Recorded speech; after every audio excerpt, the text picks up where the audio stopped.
Let's go to Bryant in Jefferson Hill, Indiana, Illinois. Welcome to the Line of Fire.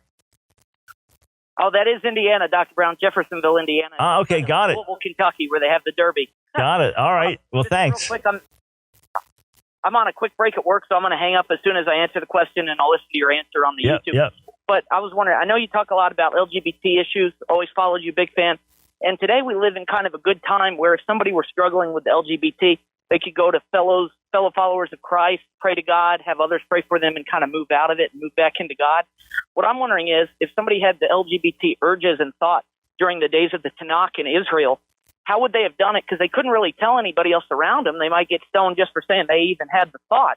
So how would you do it in Tanakh times when you had nobody to talk to about it? Nowadays, you can talk to people about it and move out of the sin. What would you have done back then? Thank you. Yeah, thanks for the question, Brian. Much appreciated. All right, so to answer you as you go back to work, number one, under the Sinai covenant, things were much stricter, and God appeared to the whole nation and gave them these black and white mandates with death penalties. That's what happens when much is given to you and God appears and delivers you out of a nation. But again, the issue is behavior. We're in a situation in society today where people assume if I feel something, I have to do it. If I feel something, I need to do it. God wants me to do it, etc.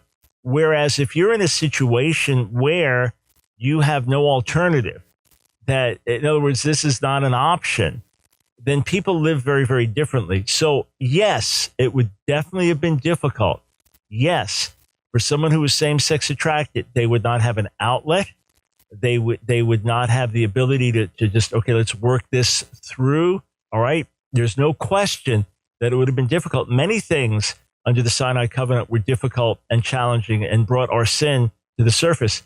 But that would be where that individual would have to cry out to God and take refuge in God. And we have to believe that in all times, God was able to meet people. In other words, let's say there's a man who can't find anyone to marry him, a single man. He can't find a wife to marry him. He wants to marry, but there are no women available. He's still responsible for controlling his desires. He doesn't have the right to go rape someone or go to a prostitute, as difficult as it would be. So if you're talking about Tanakh times, there was not the social consciousness of I'm gay as much as I'm attracted to the same sex, but that's forbidden under our law. So once you close the door to that possibility, it makes it a lot easier to say no to it. When you open the door to the possibility, or when it becomes your identity, it's much more difficult to deal with.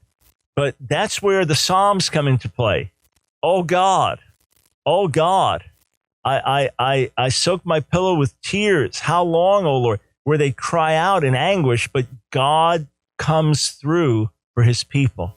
Cast your burdens on the Lord, the Psalms say, for he will sustain you. So if someone was determined, I'm going to honor God, I'm going to live righteously, I'm going to keep the commandments, God would certainly bless them for that. God would certainly strengthen them as they did that and honor that. And he would give sufficient grace. So yes, it may have been more lonely and difficult, people struggling with all kinds of things, but God knows every life. God knows every individual, and he's near to the brokenhearted. Perhaps those people in their brokenness and pain experience more of God's goodness and love than your average Israelite. Hey friends, I hope you enjoyed that video. If you did, click on one of the boxes on the screen, check out another one of our videos, and be sure to subscribe and hit that notification bell so that you don't miss a single video. You know, we discovered that about 60% of you that are watching our videos aren't subscribers. So subscribe today. Doesn't cost you a dime. And if you want to support our work, Line of Fire, and all the things that we do, follow one of the links on the screen below.